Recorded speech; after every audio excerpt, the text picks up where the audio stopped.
Salut tout le monde, ça y est, ChatGPT Ads est enfin sorti. Comme vous pouvez le voir à l'écran, je suis déjà dans le Ads Manager de ChatGPT et dans cette vidéo, je vais vous montrer comment on crée une campagne. Je vais vous expliquer un peu toutes les options, je vais vous montrer aussi l'interface et vous allez voir que c'est pour le moment en tout cas super simple parce que c'est pas forcément très développé, c'est juste une bêta à l'heure actuelle. Petit point important à préciser, c'est que ChatGPT Ads n'est pas disponible en Europe, il n'est pas encore disponible en France, il est uniquement disponible aux États-Unis, au Canada et dans d'autres pays. Je ne sais plus lesquels exactement, mais de toute façon, on va les voir après parce que dans la création de la campagne, vous allez voir qu'on a des options pour choisir où est-ce qu'on veut diffuser. Donc en fait, c'est uniquement là où c'est disponible. Alors juste avant de commencer, il faut aussi préciser un truc que pour l'instant, en tout cas de ma compréhension et d'après ce que dit la documentation de ChatGPT, c'est les ads vont uniquement se déclencher dans les versions gratuites, c'est-à-dire que toutes les personnes qui ont les versions payantes ne verront pas les ads, donc à voir par la suite comment ça évolue. Mais du coup, ça veut dire qu'on va quand même rater une grande partie des personnes qui ont un abonnement payant qui ne pourront pas voir les annonces qu'on va diffuser. Ok, alors déjà, comme vous pouvez le voir, moi j'ai le dark mode et ça c'est une fonctionnalité qui est assez intéressante dans le Ad Manager de ChatGPT, c'est qu'ils ont mis le dark mode. Chose qui n'est pas possible sur Google, sur Meta, etc. C'est dommage parce que c'est une fonctionnalité que moi personnellement j'aimerais bien avoir. Enfin bref, on va commencer directement par l'interface de gauche. Ici, vous avez une navigation. Donc là, vous avez les campagnes, là, vous avez les outils pour l'instant. À l'intérieur, vous avez l'historique des modifications. Vous avez aussi l'aspect conversion qui est dédié au tracking, mais on y reviendra juste par la suite. Là, vous avez tout l'aspect facturation et vous avez ici les paramètres, que ce soit général ou que ce soit les paramètres utilisateurs. Là, ici, vous pouvez développer ou non la barre en cliquant sur le logo et en cliquant sur le petit logo ici qui s'appelle Close Sidebar.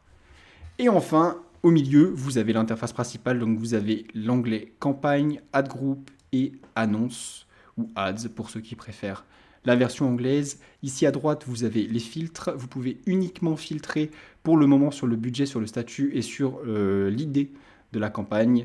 Et là, vous pouvez mettre tous les indicateurs que vous souhaitez. Vous pouvez entrer la valeur que vous souhaitez et vous pouvez faire appliquer. Et ensuite, pareil, vous pouvez rajouter autant de filtres que vous souhaitez.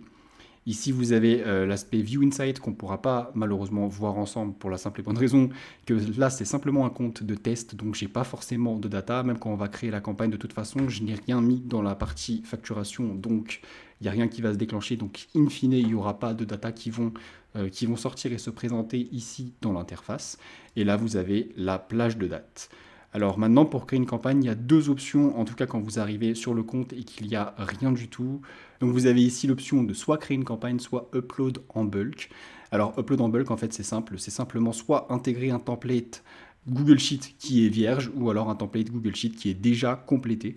Personnellement, j'ai jamais testé. Pour le moment, j'ai pas testé comment ça fonctionnait, donc là-dessus, je pourrais pas forcément vous expliquer. Enfin bref. Maintenant, on va commencer la création de la campagne. Donc, on va cliquer sur créer une campagne. Et ici, vous allez voir que c'est très très simple. Moi, personnellement, je trouve que ça ressemble beaucoup à Pinterest. Pour ceux qui ont déjà fait de l'ADS sur Pinterest, vous savez peut-être de quoi je parle. Moi, je trouve qu'il y a une grosse ressemblance à l'intérieur. Donc là, forcément, on va rajouter le nom de la campagne. Pour l'exemple ici, on va mettre juste test. Ensuite, l'objectif, on a trois objectifs pour le moment. On a la portée, on a les clics et on a les conversions. Petite précision, ici l'objectif de conversion n'est pas disponible tout simplement parce que moi, j'ai pas paramétré de tracking sur le compte vu que c'est un compte de test. J'ai pas été jusqu'au bout du tracking, mais vous allez voir que par la suite, je vais vous montrer l'onglet tracking. J'ai déjà installé, enfin préinstallé en tout cas mes conversions dans le Ads Manager de ChatGPT. Par contre, je les ai pas installées sur mon site. C'est pour ça que l'aspect conversion ici n'est pas disponible. Mais ça ne change pas grand-chose parce qu'en soi, l'aspect conversion, c'est exactement le même paramétrage que les clics. Et vous allez voir en fait que les trois objectifs, c'est exactement le même paramétrage. La seule chose qui change, c'est les enchères en fait. Parce qu'en reach, on va le voir juste après, mais vous allez payer à l'impression, donc au CPM, et au clic et aux conversions, vous allez payer au coût par clic. Ensuite ici, c'est les localisations sur lesquelles vous allez diffuser vos annonces. Donc là, c'est uniquement les pays qui sont disponibles. Donc il y a les États-Unis, l'Australie, le Canada, l'Angleterre et la Nouvelle-Zélande. Et vous avez vu que ce n'est pas disponible en Europe. Hein. Là, vous avez deux méthodes, soit le budget au niveau de la campagne, soit le budget quotidien. Personnellement, j'ai l'habitude de l'utiliser. Enfin, moi, j'ai toujours l'habitude sur les plateformes de mettre du budget quotidien. Donc, on va mettre en budget quotidien, mais vous pouvez mettre aussi un budget au niveau de la campagne. Ça, c'est comme vous préférez. Moi, je pense que le meilleur, c'est de rester en budget quotidien. Ensuite, on va cliquer sur Suivant, pour aller au niveau du groupe d'annonces, ici c'est pareil, on va remettre la même chose, on va pas se prendre la tête, on va mettre test. Et là, vous avez vu qu'on a une enchère au CPC à 3,50 pour la simple et bonne raison que dans la campagne ici, je suis en clic. Par contre, maintenant, si je me mets en portée, vous allez voir que la seule chose qui change, c'est que ici, on a une enchère au CPM et non plus au CPC. Alors, ce qui est intéressant, c'est que ChatGPT nous donne des indications de comment les enchères performent. Par exemple, si je me remets en clic et que je reviens dans mon groupe d'annonces, là, je suis à 3,50 par défaut et il me dit que je vais bien délivrer au niveau de ma campagne. Par contre, si je passe à 2 dollars, là, il me dit que je vais pas du tout délivrer. Et maintenant, j'ai jamais fait le test. Admettons que je mette une enchère incroyable. 60, ça marche. Par contre, 600, il y avait marqué quoi? On peut simplement mettre une enchère entre 1 centime et 100 dollars. Mais voilà, en dessous de 3, on délivre bien, et en dessous de 3, et même si je mets 2,99, ah si, là ça marche. C'est peut-être pas valide. Hop. Non, voilà, 2,99 ça marche pas. Effectivement, je dois mettre un point à la place de la virgule, tout simplement parce que le compte est est considéré comme un compte USA. Donc, je dois m'adapter à la nomenclature des États-Unis. Donc 2,99 et là vous voyez qu'on est en dessous de 3, donc ça me dit que ça ne va pas délivrer. Donc pour le moment, l'enchère minimale pour avoir une bonne diffusion de l'annonce, c'est 3. Ensuite, ici, vous mettez l'URL de votre site.